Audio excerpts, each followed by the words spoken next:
Hi guys, in this video we are doing our first troubleshooting, so let me explain you the problem. On MikroTik, on uplink port, we have only a 100 megabit link when the ports are 1 gigabit, like here when auto negotiated. I'm betting on Ethernet cable problem, so let's see how it really looks like. In the video you can see the current state of my uplink Ethernet cable. As you see, the plastic snap is not holding cable isolation, but the copper wires itself. Whole connector is moving, and as you can see on the video, I can easily put it off. So let's cut existing RJ45 connector and make new one. Make sure that you've set up your cable stripper correctly, not like me, because you can cut your copper wires and make cable without noticing that it has been damaged. On the video I ripped them off, but sometimes the damage is very small and it comes out in fluke or something, cable tests. So yeah, I've stripped the cable again, this time with my stripper calibrated using screwdriver, and I can finally get into organizing cables by colors. So white orange, orange, white green, blue, green, white brown and brown. Well, that's B type of RJ45 connector, but most common one, I think. Remember then that you have to use the same type on both sides. So if you are using type B, use type B on both sides, type A on both sides. Here I'm checking how long I should left copper wires, so it can still touch the end of the connector, but also so I can squeeze the connector on the cable isolation instead of copper wires like it was done before. Then I cut it, put RJ45 connector and clamp the cable.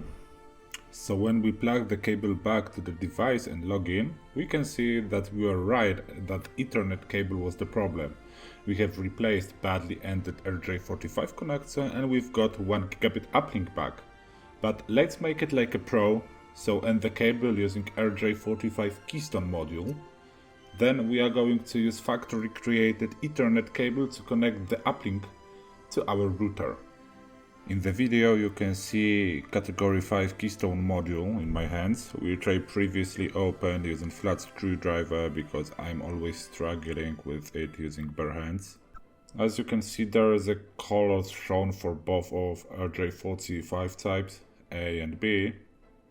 This is easy to understand. If we want to create a B-type RJ45 Keystone module, we need to match the copper wires like it is shown on the pattern, putting them in the slots in here. So let's cut our RJ45 connector we have created a few moments ago and replace it by RJ45 Keystone module. Put stripped cable through the hole and match the colors according to the given pattern. After we put the copper wires in the matching slots, let's go to closing our module. Then cut overhanging copper wires and lock the module.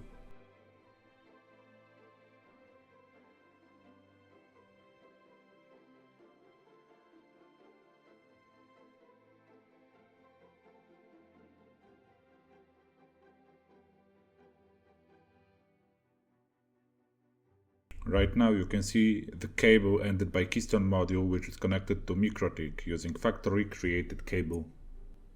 We are back on MikroTik, checking do we have 1 gigabit uplink connection, and we have, so our operation was successful.